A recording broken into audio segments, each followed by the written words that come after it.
Welcome to today's D3SM seminar, From Law to Practice, Privacy Impact Assessment, so EFVPs, in research at the CIUSSS de Loiselier de Montréal, which will be presented by Marie-Christine and Adrienne here. This conference will focus on the new Health and Social Services Information Act, so Bill 5, implication for research across our CIUSSS.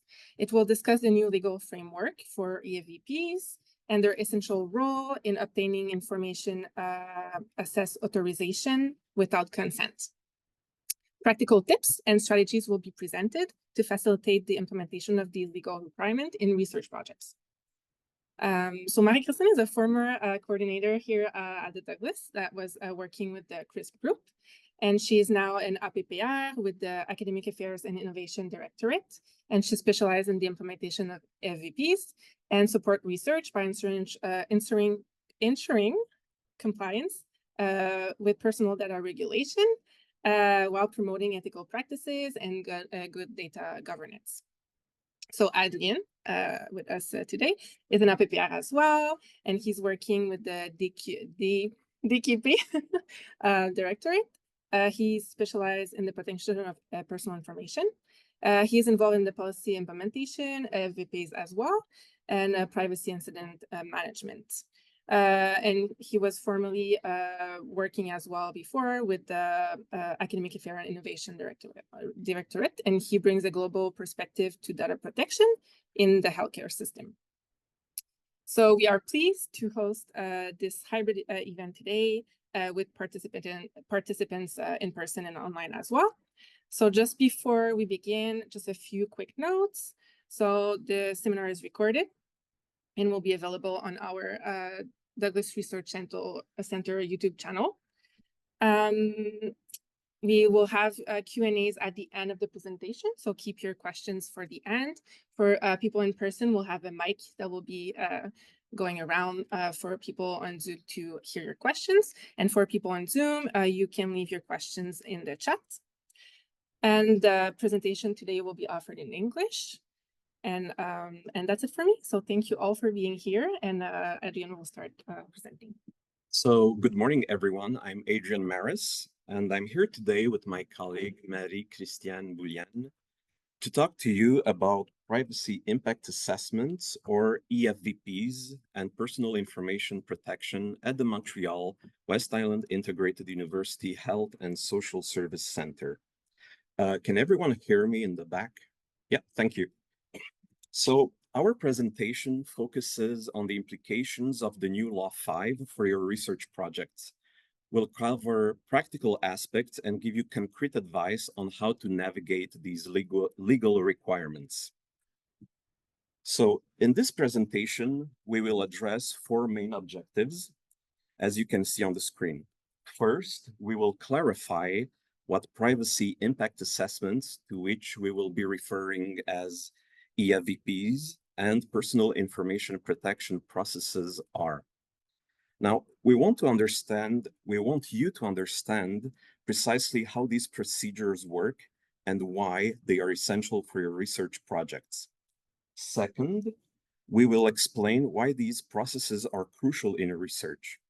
Protecting health information is not only a legal obligation, but also a key element in maintaining trust and ensuring the quality of research outcomes.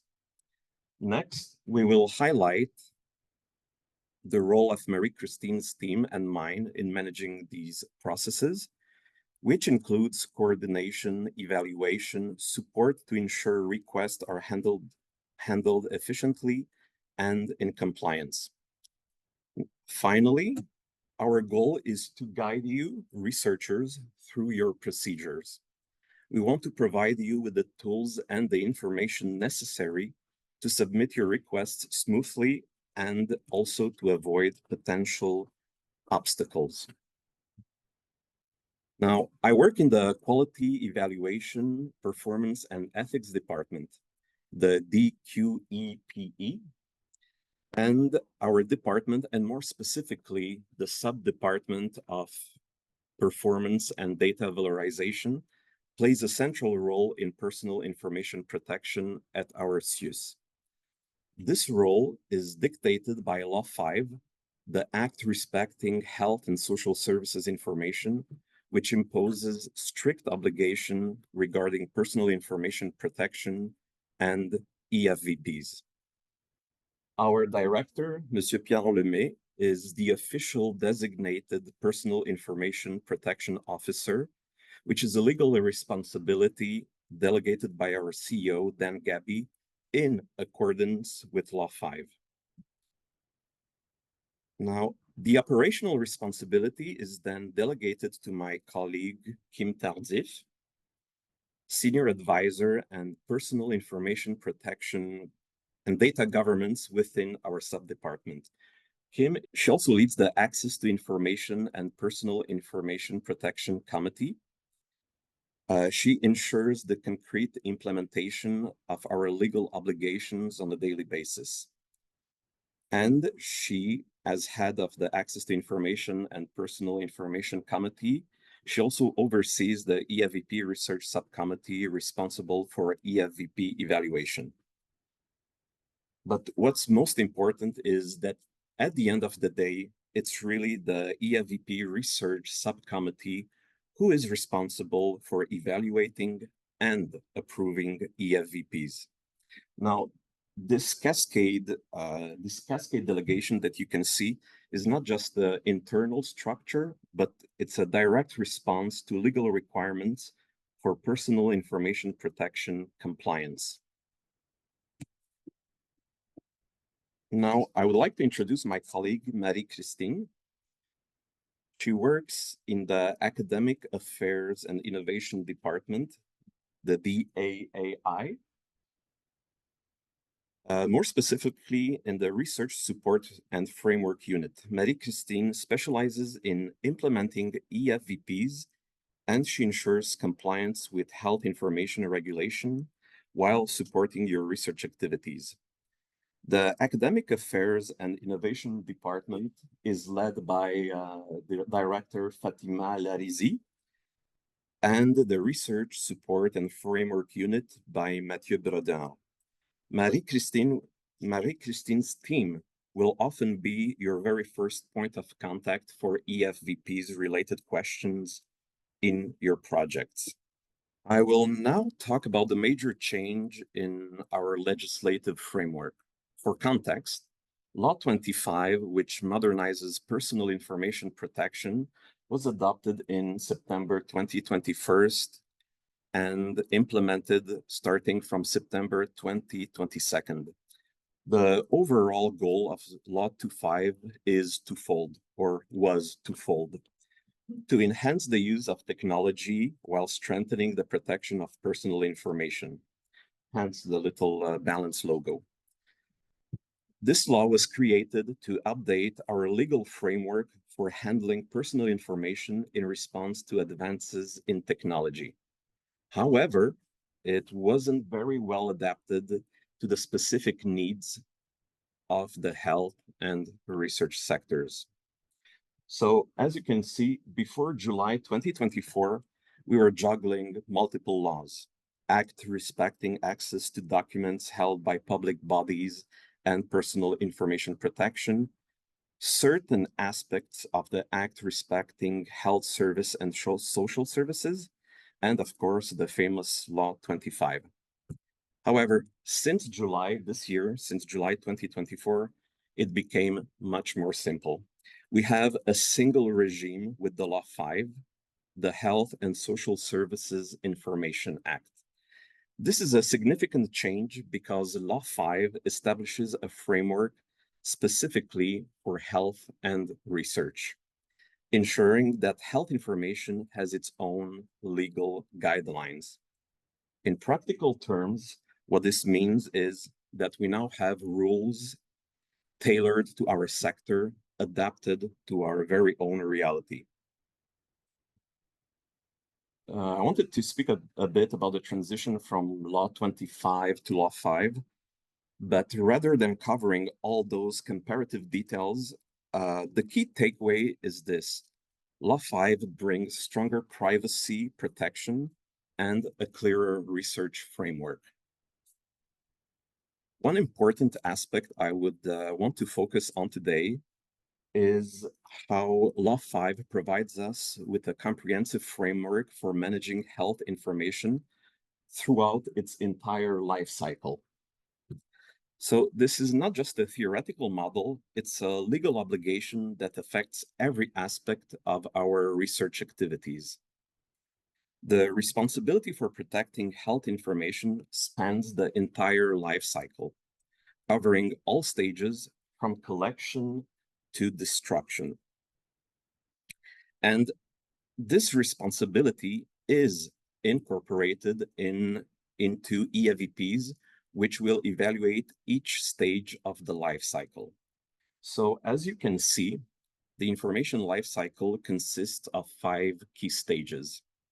It begins with collection, where information is gathered based on necessity, ensuring transparency and informed consent to respect individuals' rights. Next, in the use phase, access is limited to authorized personnel for professional purposes with regular monitoring for compliance. When it comes to communication, sharing is based on necessity and requires proper authorizations, ensuring accountability. For storage, information must be kept in secure environments with strict access control to preserve its integrity. And finally, at the end of the retention period, information is either securely destroyed or anonymized, preventing the identification of individuals. So EFVPs are essential for effectively managing health information under Law 5. Conducting a EFVP allows us to identify potential privacy risks early, allowing us to address them proactively. Additionally, EFVPs ensure that any project involving health information meets legal requirement, especially when accessing it without consent. So overall, EFVPs play a vital role in supporting secure and ethical research practices, helping us maintain privacy standards throughout the entire process.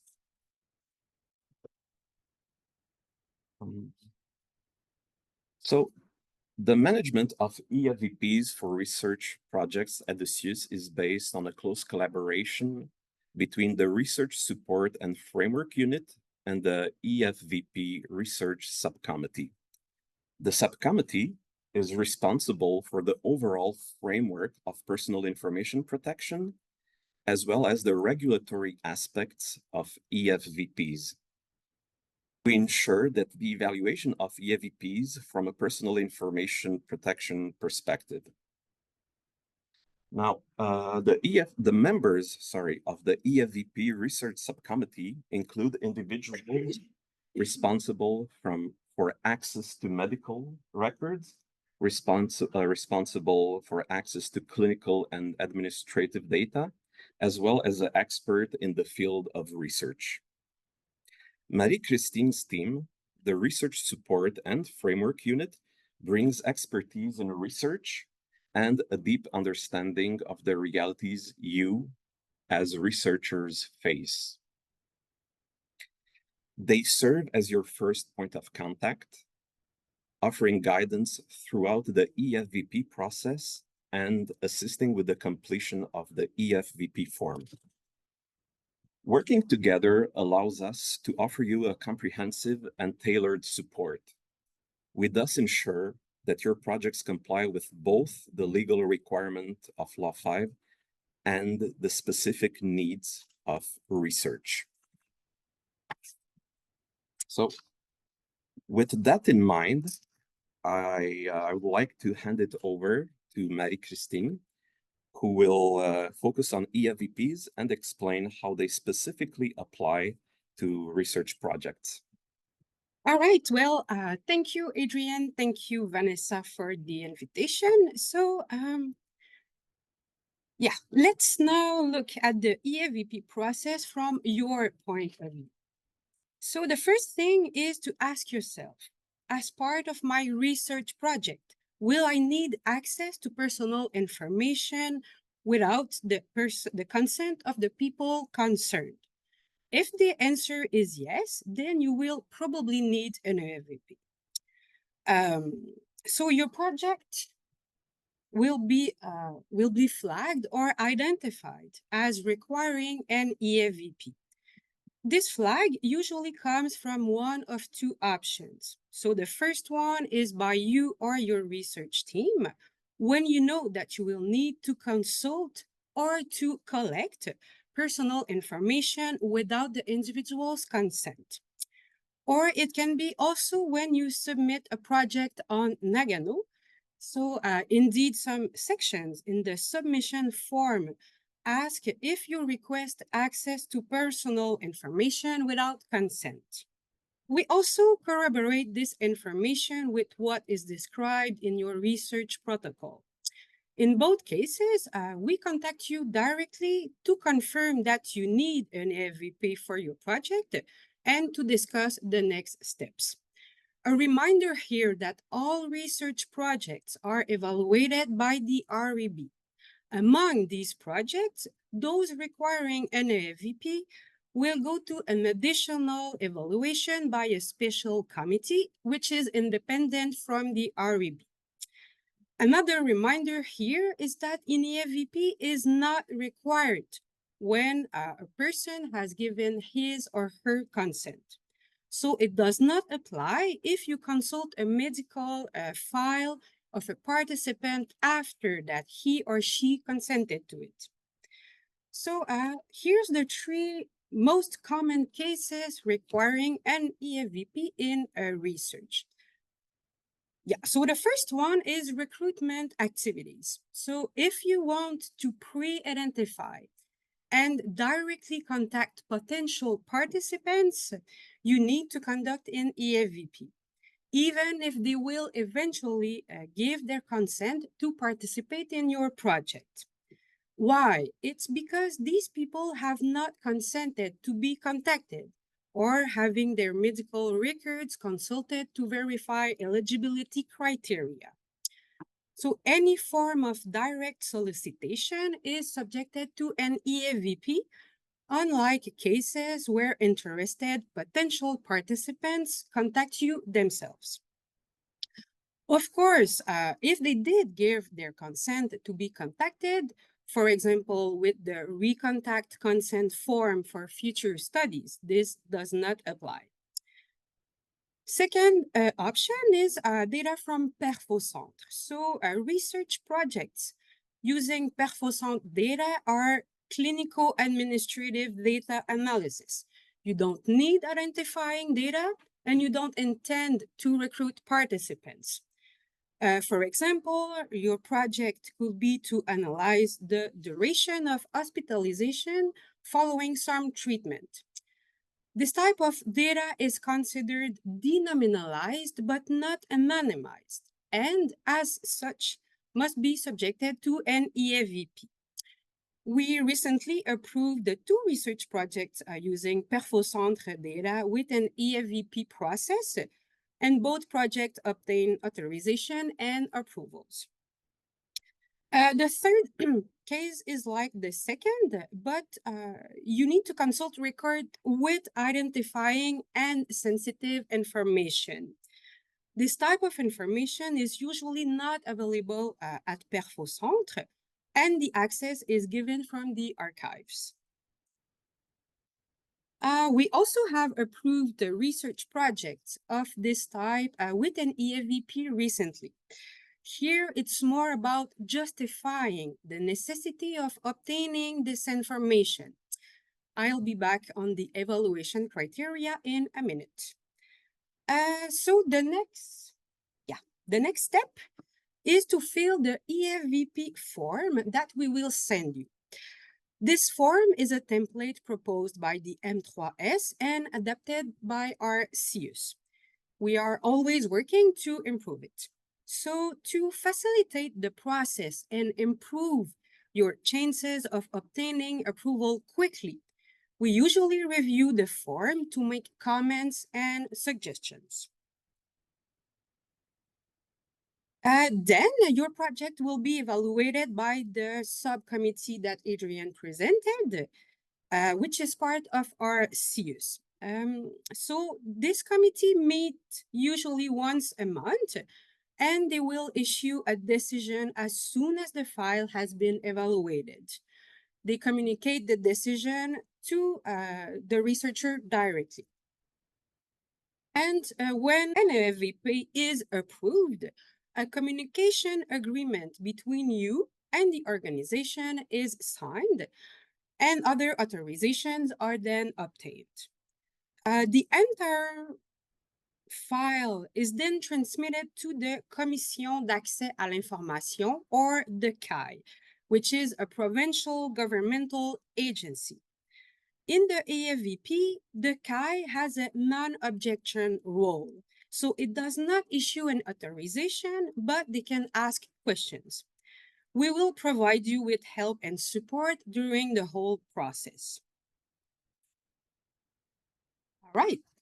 So if there's one take-home message today, it's that it's not just about submitting an EFVP, but demonstrating that your request is necessary. EFVPs are evaluated according to provincial laws, not by the rules of our institution or by the REB. If these criteria are not met, your EFVP will be refused. So there is 4 evaluation criteria, and the first one is the most important one. So the law 5 say that the requested information must be necessary to achieve the objectives of your research project.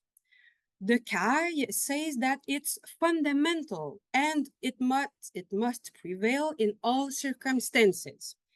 You must also demonstrate that there's no alternative solution that is less intrusive on privacy. If the necessity is not established, the individual's right to privacy must prevail and the data can't be collected. So no necessity means no EFVP approval, and usefulness or easiness are not necessity criteria. Concerning recruitment activities, the CAI says that eventually obtaining the consent is not relevant at this stage of the analysis. And reminder that a justification must be provided for each information or variable requested. So make sure that you only ask for what you need with no additional or unnecessary information. So the second criteria, a few examples to support it. So it could be that you want to analyze thousands of retrospective clinical administrative data of patients backing from years ago. So it will be unrealistic to obtain the consent of each one of them. It could also be that you want to recruit participants with very specific eligibility criteria, like comorbidity of rare medical conditions. So it will be very difficult, almost impossible, to recruit enough participants using only passive recruitment methods or clinical referrals and in a realistic time frame. Or it could be that your project focuses on services received by people who have attempted or died from suicide. It will be inappropriate to try to contact them and then revive painful memories for themselves and or their families. So the third criteria, it's clear in the sense that the public interest of your project must be greater than the privacy risks of the person concerned, whether these risks are real or potential. So the benefits of your research project could impact the whole society. For example, by reducing the side effects of a very common medication, or by providing answers to issues faced by practitioners. Public interest is not scientific relevance and should not be limited to the specific objectives of your research project, nor to increasing knowledge in a research field. If you submitted your project to CIHR or FRQ's grant, you probably had to submit a similar argument, so you can just reuse it here. And the fourth criteria is more common sense. So you will take every measure possible to ensure the protection and the confidentiality of the data at each step of your project. This justification is usually provided with your research protocol or asked directly by the REB. Okay, so again, we're here to help, but we know that this whole EFVP thing creates additional work for you and your teams. So here's few helpful things. So before submitting a project, ask yourself, will I need an EFVP? You can integrate the EFVP process in your research activities and anticipate tasks and deadlines, especially if you have time limitation like summer students. Be sure that the information presented in your EFVP is the same that you submitted and approved by the REB. If possible, you can integrate the option of consent to contact for future studies into all your consent forms. Communicate your concerns, your questions, your comments. Contact us and discuss your situation, your project, or share any improvement ideas. Use the tools that we developed to help you. More on this in a minute. And finally, you can register to receive our amazing newsletter or become a member of our future advisory board of researchers to get all the updates. So here's a top 5 of the questions we received from you over the last year about the EFVP. So question 1, surprise, what are the delays associated with the EFVP process? So the good news here is the delays we experienced over the last year are now behind us. There is no more waitlist, and your EFVP will be treated as soon as we receive it and evaluated at the next EFVP Evaluation Committee meeting. Overall, in the last year, we treated over 20 research projects with an EFVP, and we expect this number to remain stable. Second question, what is the difference between the REB and the EFVP Evaluation Committee? So the Research Ethics Board evaluates the scientific validity and the ethical compliance of your research project. The EFVP evaluates the extent to which this information, the information requested, is justified based on the criteria that we presented earlier. In this sense, both committees evaluate the same information, but from a different point of view. This is why, in some very exceptional cases, a research project may receive the REB approval, but the EFVP could be refused because the criteria we presented were not met. We had 2 cases like this in the last year, both concerning one recruitment method. Ultimately, both projects receive all the REB and institutional approvals and could begin just without that specific recruitment method. Of course, we are working closely with the REB and the research teams to prevent that situation from happening again and causing any additional delays. Question 3, why can't I submit or get the approval of my EFVP before submitting my project to the REB? It's because the EFVP Evaluation Committee must evaluate approved documents or at least conditionally approved because we know they could be modified following the REB evaluation. This is to prevent additional delays in a case where the EFVP will be approved, but then the REB will require some changes. Changes made after an approved EFVP is subject to an EFVP amendment. Of course, we encourage you to start the whole EFVP process at the early stages of your project. While your project will be evaluated by the REB, we will help you prepare your EFVP file. Question 4. I have a friend working at the CHUM, MUHC, name it, and the process is different. Yes, so when the government passes laws, it leaves it up to the institution to make their own interpretation. Obviously, the rationale behind the laws remains the same, but the procedures could vary slightly from one institution to another. One example of the differences is the use of Nagano to manage the EFVP, which we are not using yet at our CIUSSS. A word on this. So Nagano nationwide is currently developing an EFVP management module. So stay tuned or join our board to get more news in the coming months on this subject.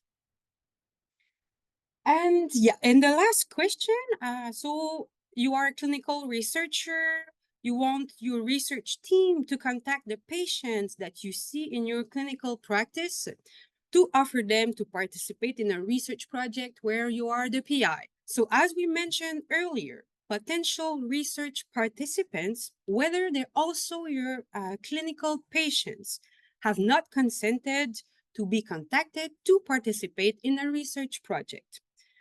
We know that clinical and research teams and activities are often overlapping, but personal information obtained through a clinical setting, like a patient waitlist or medical record, can't be used in research activities, including recruitment. If you want to do this, you need to conduct an EFVP.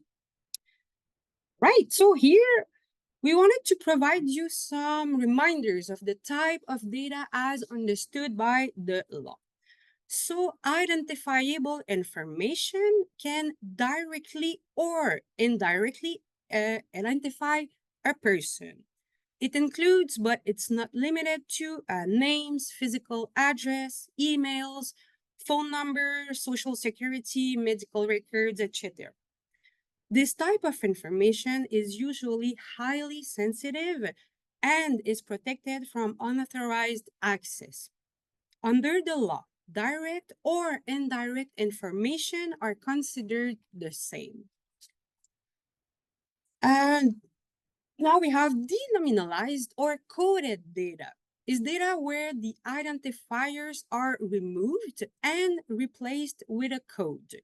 The key to the code is kept, but the access to it is limited. Keeping the key of the code is usually required for a period for different reasons, whether quality control, predictability of data, publishers, etc. Anonymized data is when the identifiers has been definitively removed, so future relinkage is impossible. The key of the code to re-identify people has also been deleted. So if you keep the key to the code, then this is not anonymized data. In this sense, you can't say that you will anonymize data as long as you have to keep the key of the code. Finally, anonymous data is when the information was never associated with identifiers, for example, anonymous surveys. Anonymous and anonymized data are not subjected to the EFVP. And a quick note also on consulting or collecting information. So even if you only consult information and not collect it for analysis, for example, to contact potential participants, this makes no difference with the EFVP. This is the same if you are coding specific information contained in a medical record. You are still requesting access to personal information without someone's consent. But everything that we've presented to you today can or will be found in the different tools and documents that we've developed to help you. Some tools are ready, other ones will be soon, and this presentation will also be made available. So among these tools and resources, there's an EFVP form redaction guide, a complete frequently asked questions, an EFVP decision-making tree, a lexicon, a list of laws and regulations. We can also mention that PerfoCentre has developed a process for accessing its data for research projects, as well as a dictionary of available data. And as I mentioned earlier, a Nagano EFVP module is also in development. And the next steps on our side, so we continue to develop tools. We are also involved in every board available on this subject. And of course, we communicate this information with our researchers. Okay, so I made a few take-home message here, so you can choose your favorite. Remember that in research, as in life in general, the best practice is always to obtain the consent of the people concerned. The EFVP should be used as an exceptional procedure since it goes against the principle of individuals' consent. This is not an easier way to get data. A project can receive full REB approval, even if the EFVP is refused. Ultimately, the new Law 5 should facilitate research activities, especially concerning health and social services information. The downside of it is the EFVP process. And a final reminder, we're here to help you to comply with the responsibility and obligation associated with your role as a researcher so that we can continue to conduct successful research that is responsible, legal, and ethical. And of course, join our future research advisory board club. That's it. Thank you. And I create a QR code with a brain for you.